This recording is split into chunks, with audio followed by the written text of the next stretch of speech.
Bismillahirrahmanirrahim. Assalamu alaikum everyone. I hope you all will be fine and doing well.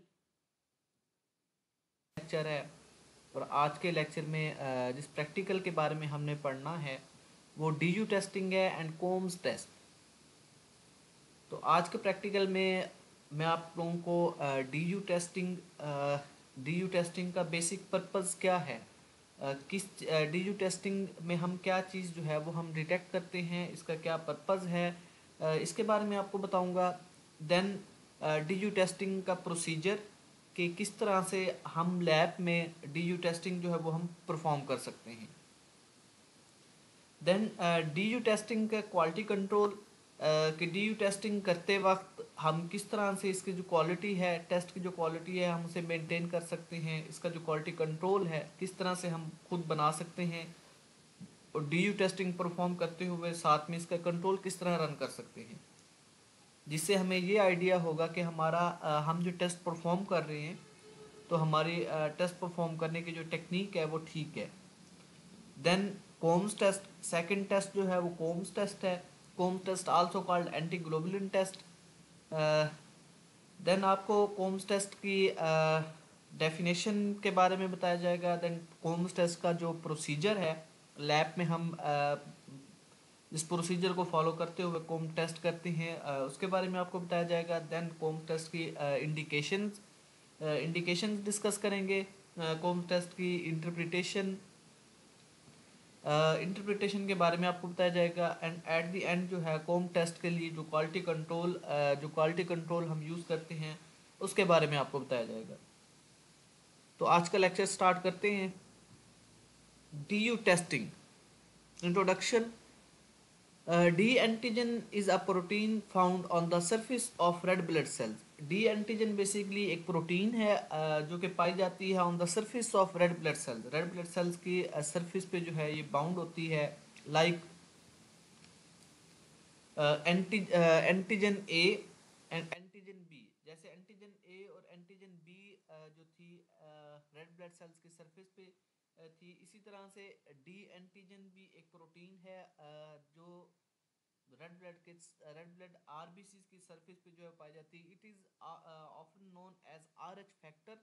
इसे जो है mostly हम R H factor ही कहते हैं and indicate your blood type, और ये हमारे ब्लड टाइप को जो है वो इंडिकेट करती है। People are either D R H negative और D R H positive. People जो है वो इसमें डी यू टेस्टिंग में आर एच नेगेटिव और आर एच जो है वो पॉजिटिव जो है दिया जाता है। मीन टू से जब हम ब्लड ग्रुपिंग करेंगे तो उसमें अगर डी जो है वो नेगेटिव है तो ऐसे पेशेंट को हम आर एच नेगेटिव कहेंगे। अगर डी जो है वो पॉजिटिव है तो ऐसे पेशेंट को हम डी या आर एच जो है वो पॉजिटिव कहेंगे। Absence of the D antigen is identified as D R H negative. D antigen की अगर एब्सेंस है और हमें during D U testing D antigen जो है वो हम डिटेक्ट नहीं कर सकते, देन हम आर एच नेगेटिव जो ब्लड ग्रुप होगा उसे हम आर एच नेगेटिव कहेंगे। D positive is easily identified whereas it is difficult to check and confirm the presence of D negative. D positive जो है इसे आइडेंटिफाई करना बहुत इजी है as compare to D negative. Mean to say D antigen की जो presence है उसको आइडेंटिफाई करना इजी है। देन ऐसा पेशेंट जिसका डी यू जो है वो नेगेटिव है, देन उसमें जो है डी यू की प्रेजेंस को चेक करना या कंफर्म करना थोड़ा मुश्किल है। R H negativity become an issue during pregnancy. R H negativity जो है वो इशू करती है during pregnancy when you have are H negative while your baby has are H positive.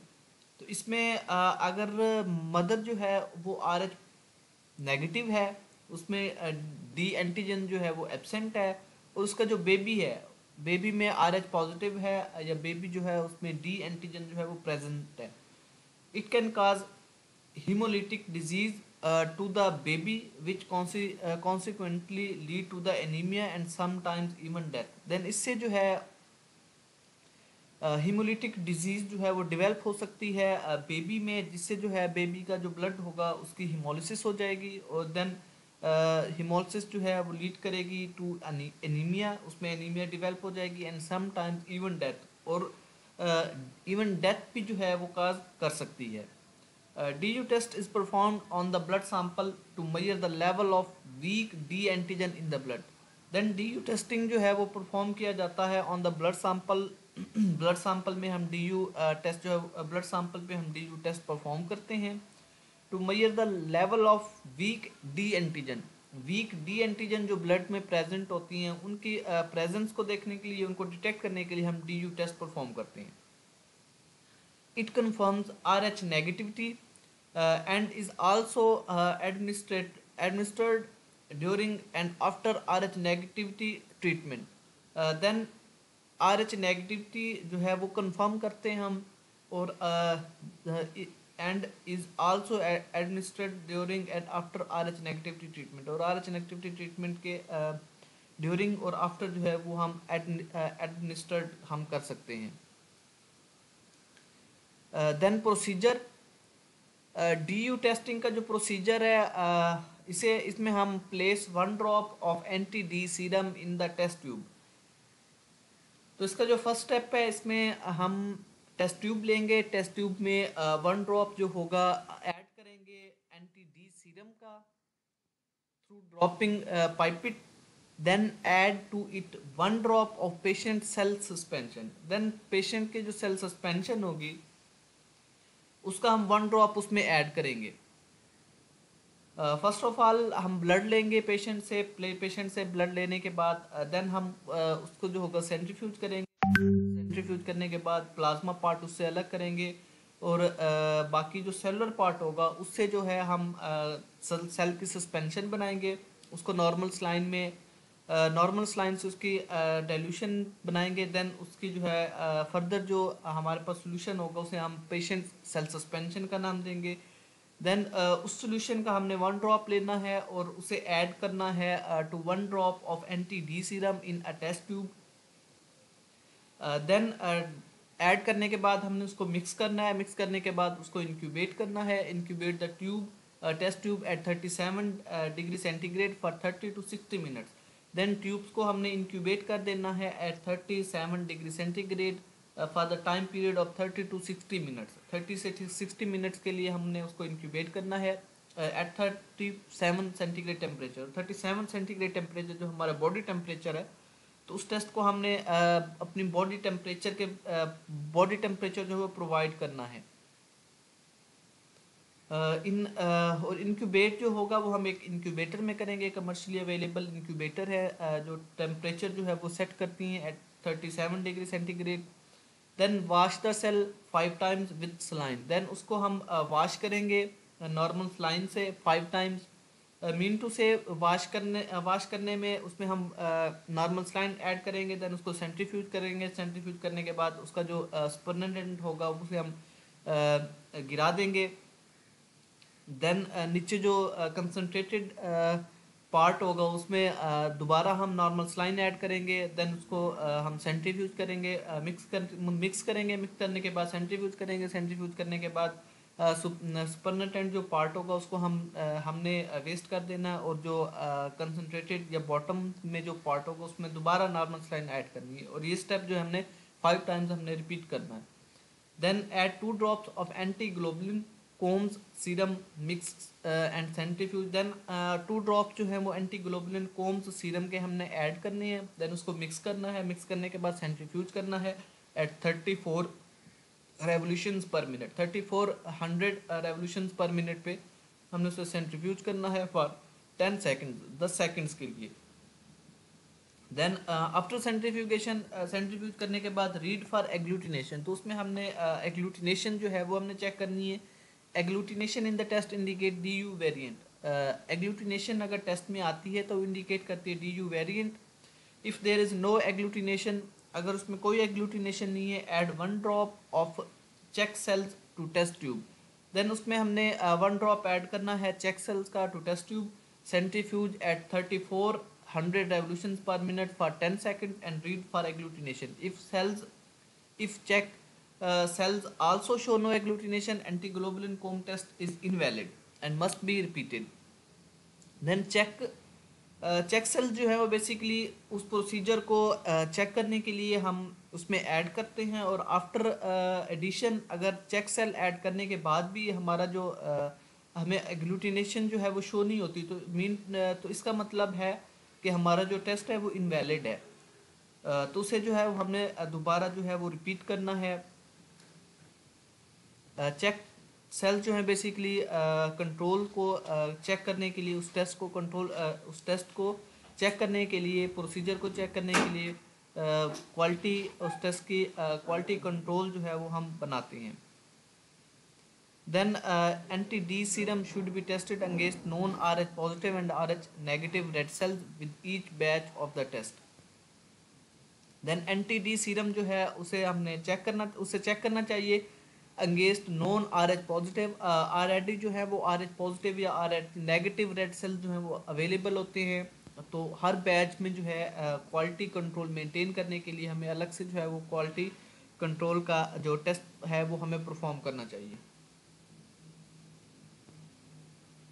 Then anti globulin test which is also called Coombs test.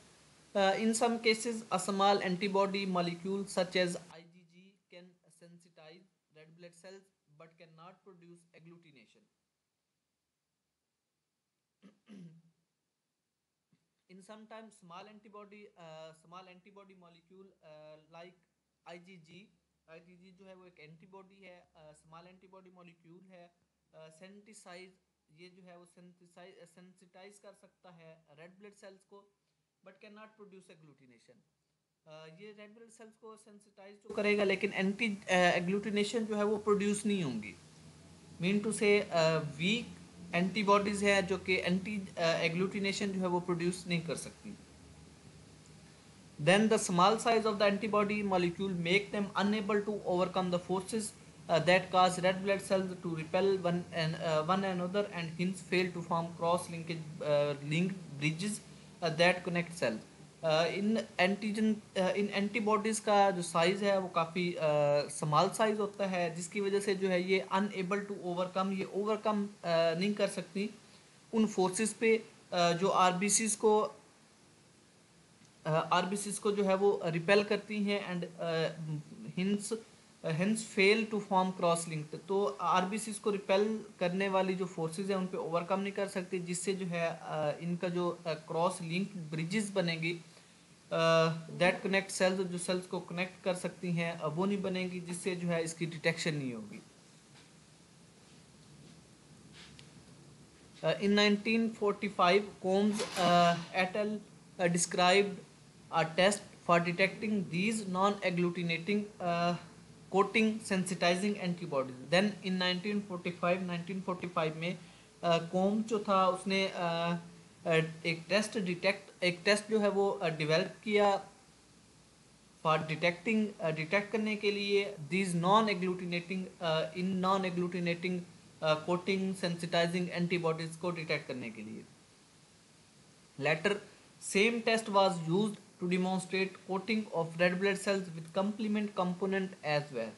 Then इस test की base पे एक दूसरा टेस्ट जो था वो डेवलप किया गया, जिसमें जो था रेड ब्लड सेल्स जो कोट थे with complement components as well. तो कंप्लीमेंट जो है जब हम इम्यूनिटी जो है वो पढ़ेंगे तो उसमें जो है वो आपको बताया जाएगा कंप्लीमेंट्स जो है वो कि हम कंप्लीमेंट के बेसिकली जो इंट्रोडक्शन है उसके बारे में आप लोगों को बताया जाएगा। देन कंप्लीमेंट जो है ये भी प्रोटीन मॉलिक्यूल्स हैं, ये भी आरबीसीज को जो है वो कोट कर सकती हैं, आरबीसीज को सराउंड कर सकती हैं, आरबीसीज के साथ अटैच हो सकती हैं। तो इन कंप्लीमेंट्स की ब्लड सैंपल में प्रेजेंस को चेक करने के लिए भी सेम इसी टेस्ट की बेस पे दूसरा टेस्ट जो था वो डेवलप किया गया। This test is known as anti globulin test और कोम्स टेस्ट। इस टेस्ट को हम एंटी ग्लोबुलिन टेस्ट और कोम्स टेस्ट जो है वो हम इस टेस्ट का जो नाम है उसे हम एंटी ग्लोबुलिन टेस्ट भी कह सकते हैं और इसे कोम्स टेस्ट भी कहा जाता है। साइंटिस्ट के नाम पे हम इसको कोम्स टेस्ट का नाम भी दे सकते हैं। The anti globulin test is performed in two ways. Antiglobulin जो टेस्ट है इसे जो है परफॉर्म करने के दो वेज हैं। First one is direct anti globulin test. First जो है वो डायरेक्ट एंटी ग्लोबुलिन टेस्ट है, DAT. And second one is indirect anti globulin test, और सेकंड जो टेस्ट है वो इनडायरेक्ट एंटी ग्लोबुलिन टेस्ट है। तो इन दो तरीक़ों से हम जो है वो एंटी ग्लोबुलिन टेस्ट या कोम्स टेस्ट जो है परफॉर्म कर सकते हैं। Then direct anti globulin test, आज के लेक्चर में डायरेक्ट एंटी ग्लोबुलिन टेस्ट के बारे में आपको बताया जाएगा। The direct anti globulin test brings about agglutination of human red cells that have already been sensitized in vivo by antibodies or complement components। Direct anti globulin test जो है इसमें हम एग्लूटिनेशन चेक करते हैं of human red blood cells, human के red blood cells की। ऐसे red blood cells जो ऑलरेडी जो है वो सेंसिटाइज्ड हुए हैं in vivo. In vivo mean body के अंदर जो है वो ऑलरेडी सेंसिटाइज्ड हुए हैं, और बॉडी से बाहर इन विट्रो जो है वो हम उनकी एग्लूटिनेशन जो है वो चेक करेंगे। और कंप्लीमेंट कंपोनेंट, तो ऐसे रेड ब्लड सेल्स जो ऑलरेडी सेंसिटाइज्ड हैं either by antibodies or complement components, या उनके कंप्लीमेंट कंपोनेंट से जो है वो सेंसिटाइज्ड हैं, तो उनकी डिटेक्शन के लिए हम जो टेस्ट परफॉर्म करेंगे उसे डायरेक्ट एंटी ग्लोबुलिन टेस्ट का नाम दिया जाता है। The combs serum coating both anti human globulin and anti complement antibodies can detect both of these sensitized cells by indicating visible agglutination। then Combs serum जो है जो हम यूज़ करेंगे, Combs serum containing both, Combs serum में जो है दोनों include होती हैं एंटी ह्यूमन ग्लोबुलिन भी जो है वो ऐड होती हैं, देन एंटी कंप्लीमेंट एंटीबॉडीज भी उसमें ऐड होती हैं for the detection of both sensitized cells की डिटेक्शन के लिए by inducing the visible agglutination जो है वो शो करने के लिए। देन इसमें जो टर्म सेंसिटाइज्ड यूज हुई है, तो सेंसिटाइज्ड मीन ऐसे रेड ब्लड सेल्स जिनको जो ऑलरेडी जो है वो सेंसिटाइज्ड हुए हैं, या जिन्होंने जो है वो फेस किया है एंटी ग्लोबुलिन फेस किया है, या उसमें जो है वो कंप्लीमेंट्स जो है वो कंप्लीमेंट्स ने उनको सेंसिटाइज किया है। ये कंप्लीमेंट जो थे वो आरबीसीज के साथ अटैच थे, लेकिन हम उनको जो है वो डिटेक्ट नहीं कर सकते, इसलिए जो है वो हमको इन वीवो जो है उन एंटीबॉडीज़ को या उन कंप्लीमेंट कंपोनेंट्स को जिन्होंने आरबीसीज को, रेड ब्लड सेल्स को सेंसिटाइज किया था, उनको डिटेक्ट करने के लिए हम टेस्ट जो परफॉर्म करेंगे उसे डायरेक्ट एंटी ग्लोबुलिन टेस्ट का नाम दिया गया।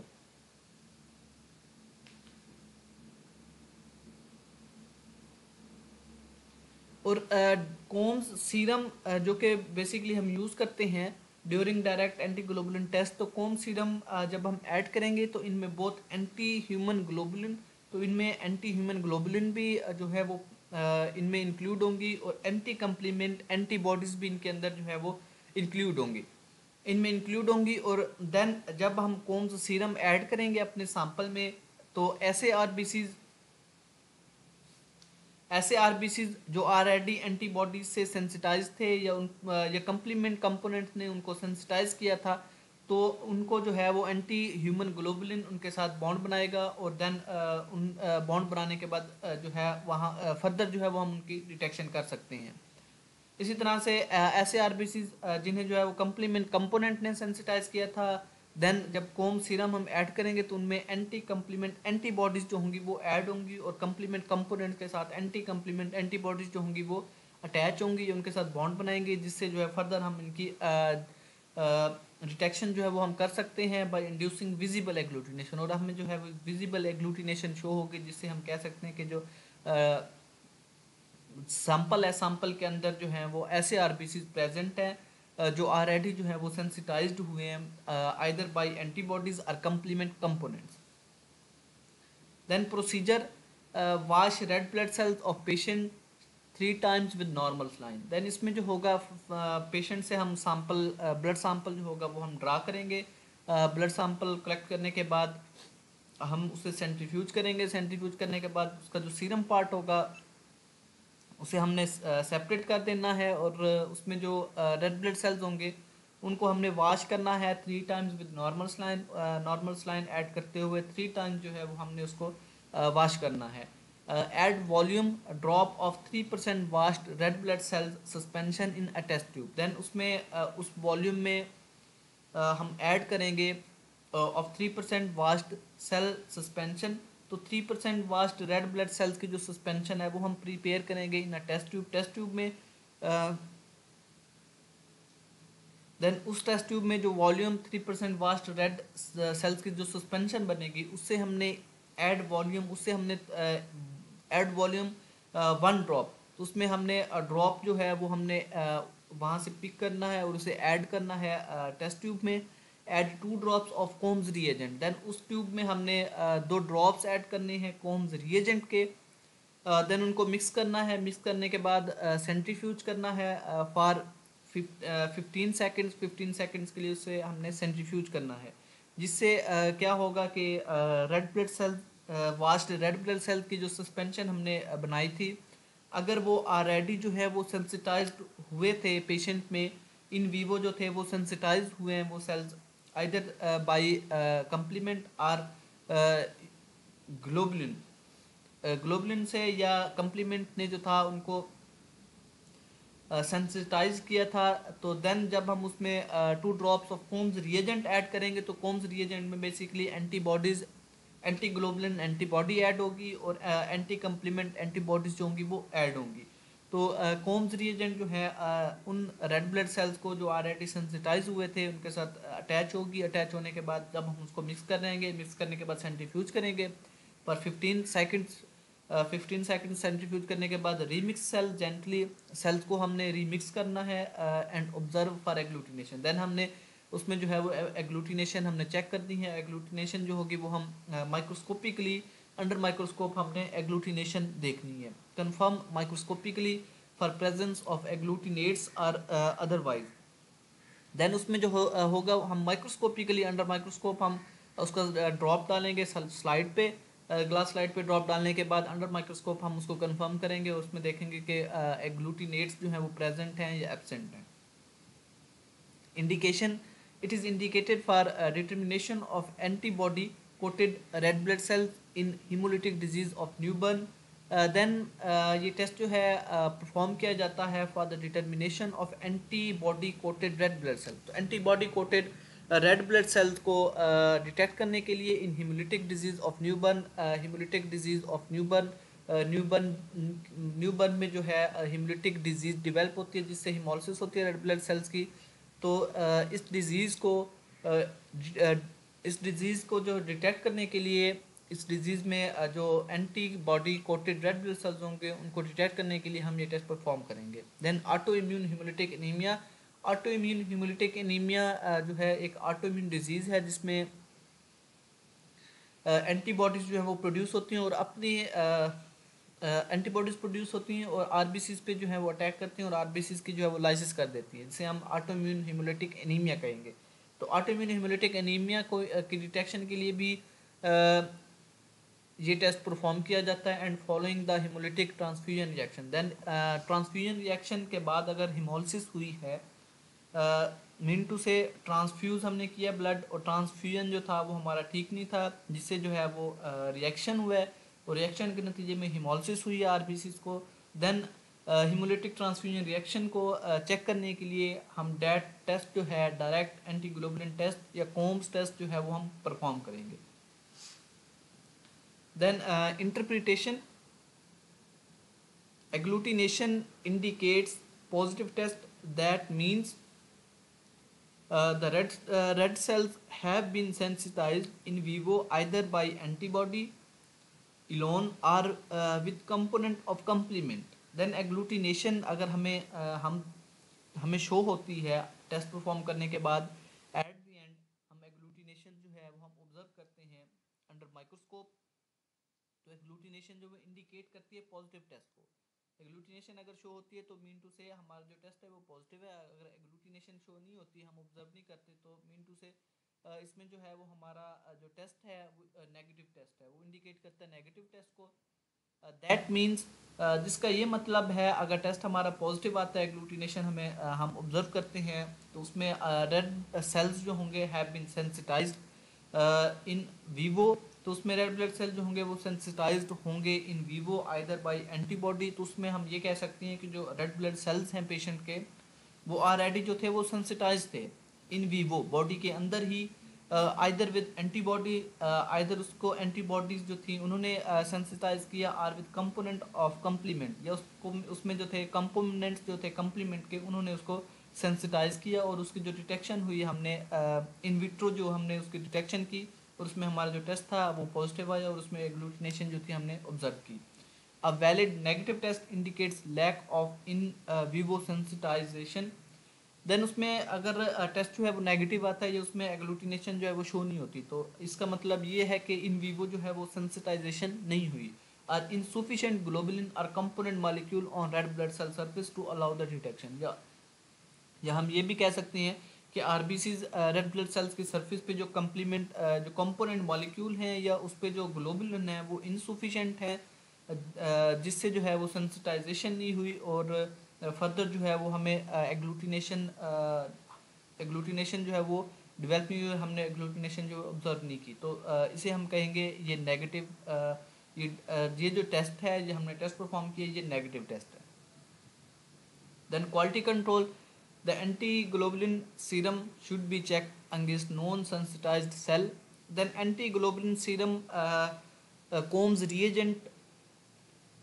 reagent जो हम परचेज करते हैं मार्केट से, तो उसमें जो है कॉम्स रिएजेंट या एंटी ग्लोबुलिन सीरम जो है उसे हमें चेक करना चाहिए अगेंस्ट नॉन सेंसिटाइज सेल। तो उसे नॉन सेंसिटाइज सेल्स जो हमें ऑलरेडी नोन हो कि ये जो सेल्स हैं, ये आरबीसी जो हैं ये सेंसिटाइज्ड हैं, देन उन्हें हमने चेक करना है विद एंटी ग्लोबुलिन सीरम, और इसमें जो हमारा टेस्ट होगा वो पॉजिटिव आएगा, एग्लूटिनेशन जो है वो शो होगी। अगर एग्लूटिनेशन शो होती है तो इसका मतलब है कि एंटी ग्लोबुलिन सीरम जो है वो हमारा ठीक है, हमारा टेस्ट प्रोसीजर जो है वो ठीक है, और टेस्ट की जो रिक्वायरमेंट्स हैं वो ठीक हैं, एसओपीज हमने सही फॉलो की हुई हैं, जिससे जो है वो क्वालिटी कंट्रोल हमारा मेंटेन रहेगा। The sensitized red cells may be commercially purchase, then sensitized red cell जो है वो कमर्शियली परचेज कर सकते हैं, or prepared in the laboratory, या लेबॉर्ट्री में भी हम उसको प्रिपेयर कर सकते हैं। तो इसमें दोनों ऑप्शन हैं। सेंसिटाइज्ड रेड सेल जो हैं वो कमर्शियली अवेलेबल हैं, जिसे हम कंट्रोल कहते हैं, तो कमर्शियली परचेज जो है वो हम कर सकते हैं, मार्केट से हम ले सकते हैं, जिसमें हमें पता होगा कि ये जो रेड ब्लड सेल्स हैं ये सेंसिटाइज्ड हैं, और ऐसे पेशेंट से लिए गए हैं, ऐसे पेशेंट से सैंपल जो है वो लिया गया है जिसके रेड ब्लड सेल जो थे वो सेंसिटाइज थे, और इसमें जो टेस्ट होगा जब हम टेस्ट परफॉर्म करेंगे तो डैट टेस्ट जो है वो पॉजिटिव ही आएगा। आर प्रिपेयर्ड इन लेबॉर्ट्री, या इसे हम लेबॉर्ट्री में भी प्रिपेयर कर सकते हैं।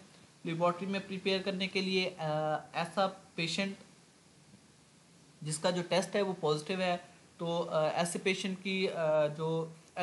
के जो सेंसिटाइज्ड आरबीसीज होंगे हम उन्हें स्टोर कर लेंगे।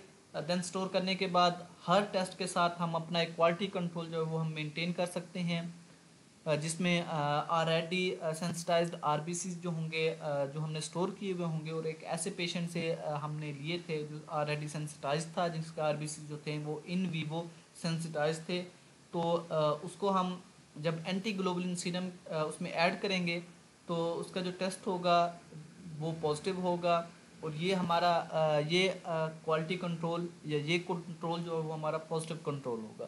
दैन इसी तरह से हम एक नेगेटिव कंट्रोल भी जो है वो हम परफॉर्म कर सकते हैं, और नेगेटिव कंट्रोल में जो टेस्ट होगा उसका जो रिज़ल्ट होगा वो नेगेटिव होगा, और उससे हमें ये आइडिया होगा जो हमारा हमने टेस्ट परफॉर्म किया है वो हमारा टेस्ट जो है वो ठीक है, हमारे टेस्ट की जो क्वालिटी है वो ठीक है।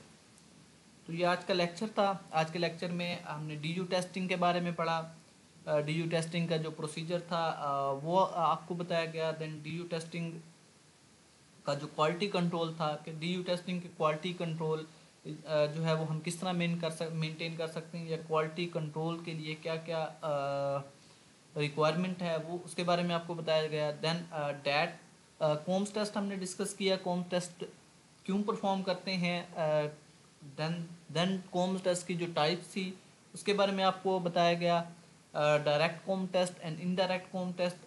देन आज का जो हमारे लेक्चर था उसमें हमने डायरेक्ट कोम टेस्ट डिस्कस किया। नेक्स्ट जो लेक्चर होगा उसमें हमने इनडायरेक्ट कोम टेस्ट जो है वो डिस्कस करेंगे। तो direct Coombs test DAT DAT के बारे में आपको बताया गया। देन डैट की जो इंडिकेशन थी कि ये टेस्ट जो है हम डॉक्टर क्यों रिकमेंड करती हैं, ये टेस्ट क्यों परफॉर्म करवाया जाता है, तो उसके बारे में आपको बताया गया। देन उसमें जो थी कंडीशंस थी like haemolytic disease of newborn, then transfusion reaction, haemolysis after transfusion reaction के बाद जो हिमोलिसिस होती है उसको चेक करने के लिए हम डैट टेस्ट जो है वो परफॉर्म करते हैं। देन इसकी रिक्वायरमेंट्स के बाद इसका प्रोसीजर के किस तरह से हम जो है डैट टेस्ट लैब में जो है वो हम परफॉर्म कर सकते हैं। और उसमें जो थी रिक्वायरमेंट्स में कोम्स सीरम था जो कमर्शली अवेलेबल है, कमर्शली जो है वो हम परचेज़ कर सकते हैं। देन उसमें आरबीसीज रेड ब्लड सेल्स की प्रिपरेशन थी। पेशेंट से हमने जो ब्लड सैंपल कलेक्ट किया था उसके उसमें आरबीसीज उसका जो पार्ट आरबीसी का जो सेलुलर पार्ट था उससे आरबीसीज सेपरेट करना, देन उसकी जो सस्पेंशन बनाना, देन उसमें जो प्रोसीजर था डेट टेस्ट परफॉर्म करने का वो हमने उसके बारे में आपको बताया गया। देन डेट टेस्ट की इंटरप्रिटेशन थी कि डैट टेस्ट जो है पॉजिटिव डैट टेस्ट किसे कहते हैं और नेगेटिव कोम्स टेस्ट जो है वो हम किसे कहते हैं, और उसमें क्या क्या इंडिकेशन है। अगर ग्लूटिनेशन शो होती है तो इसका मतलब ये है कि हमारा जो टेस्ट है वो पॉजिटिव है, और अगर ग्लूटिनेशन मिसिंग है या ग्लूटिनेशन हम अंडर माइक्रोस्कोप हम ऑब्जर्व नहीं करते तो इसका मतलब हमारा जो टेस्ट है वो नेगेटिव है। देन